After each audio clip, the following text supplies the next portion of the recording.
Most people believed Susan Boyle's voice was gone forever. After the stroke in 2022, doctors warned the damage could be permanent. The left side of her face barely moved. Her speech came out slow and fractured. For a singer whose voice once stunned the world, it felt like the cruelest ending imaginable.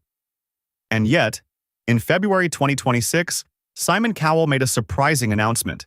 He wanted Susan back for a major season of Britain's Got Talent.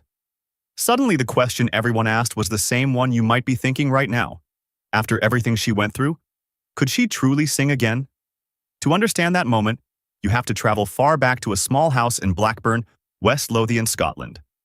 Susan Magdalene Boyle was born on April 1, 1961, the youngest of 9 children in a crowded family home filled with faith, music, and struggle.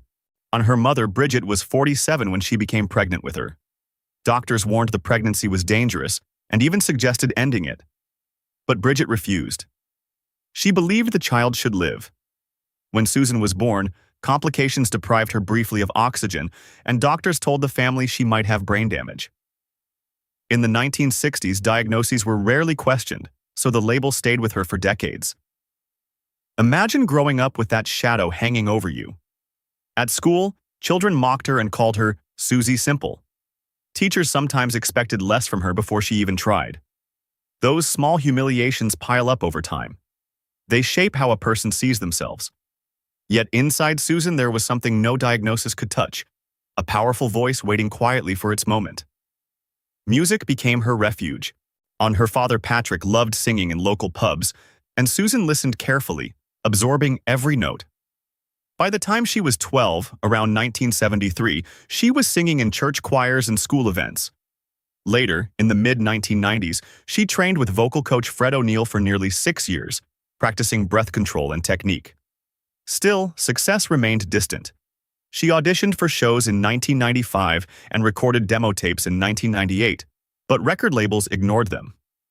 By 2000, at 39, it seemed like the dream might never happen. Then came 2009. At 47, Susan stepped onto the stage of Britain's Got Talent. The audience expected a joke. Even the judges looked doubtful. But when she sang "I Dreamed a Dream," everything changed. Within days, the clip spread worldwide, eventually gathering hundreds of millions of views.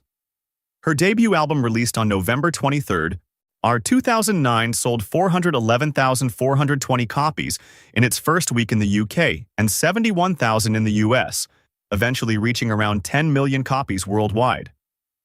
The woman once laughed at on stage became one of the biggest voices in modern music. But fame carried pressure. Years of relentless touring and public attention pushed her to exhaustion. In 2013, at 52, she finally received the correct diagnosis: Asperger syndrome, not brain damage. For the first time, many of her struggles made sense. Then came the hardest battle of all.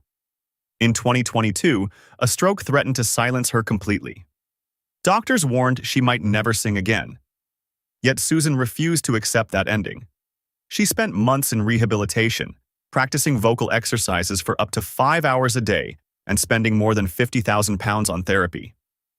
Slowly, almost painfully slowly, the voice returned. By June 3, 2023, on exactly 14 years after her famous audition, she stood on the Britain's Got Talent stage again and sang "I Dreamed a Dream." The crowd rose to its feet. It wasn't just a performance. It was proof that resilience can rebuild what illness tries to take away. And now, with talk of her return in 2026, Susan Boyle's story carries a lesson far bigger than music. Life rarely follows the timeline we imagine. Sometimes success comes late. Sometimes illness interrupts everything. But the people who refuse to stop fighting often write the most extraordinary final chapters.